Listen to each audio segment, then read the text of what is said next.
If SketchUp is not working, crashing, freezing, or showing errors, don't worry. In this video, I'll walk you through the most common fixes step by step so you can get SketchUp running again as quickly as possible.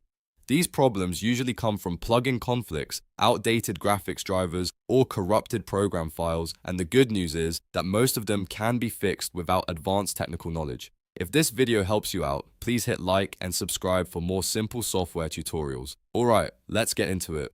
First, if SketchUp is crashing with a bug splat error, one of the most common causes is a bad plugin. To check this, open File Explorer and go to your App Data Roaming folder, then open the SketchUp folder for your version, and then open the Plugins folder. If you recently installed any new extensions or plugins, remove them temporarily and restart SketchUp. This helps you figure out whether one of those add-ons is causing the problem. If SketchUp opens normally after that, you've likely found the issue.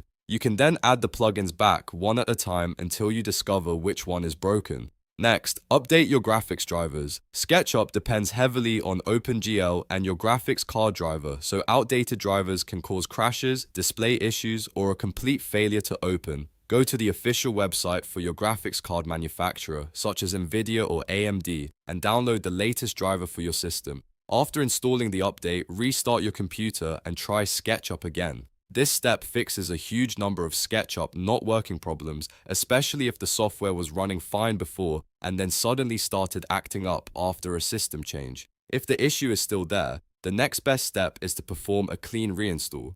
A normal reinstall sometimes leaves behind damaged files, so if SketchUp is still broken, uninstall it completely first. Then reinstall a fresh copy from the official SketchUp website. This can repair corrupted program files, missing components, and damaged settings that may be preventing SketchUp from launching properly. Now, if your problem is that SketchUp says not responding, especially when opening a large model, the issue may be caused by the file size or heavy geometry. In that case, open SketchUp and go to Preferences. Look for the option that says Automatically Check and Fix Problems and turn it off. On large files, this setting can sometimes slow things down or make SketchUp feel frozen while it tries to process too much at once. If the file is very large, give SketchUp a few moments to load before assuming it has completely crashed, and if you think the file itself may be corrupted, you still have one more important recovery option. Look for the backup file, which on Windows usually has the .skb extension.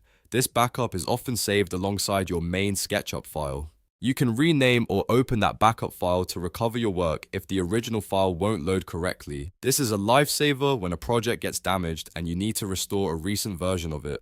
So to recap, if SketchUp is not working, start by removing problematic plugins, then update your graphics drivers, perform a clean install if needed, adjust the not responding preference for large files, and use backup files when a model is corrupted. Follow these steps in order, and in most cases, you'll be able to fix SketchUp without losing your project. If this tutorial helped, make sure to like the video, subscribe to the channel, and turn on notifications so you don't miss the next fix. Thanks for watching, and I'll see you in the next one.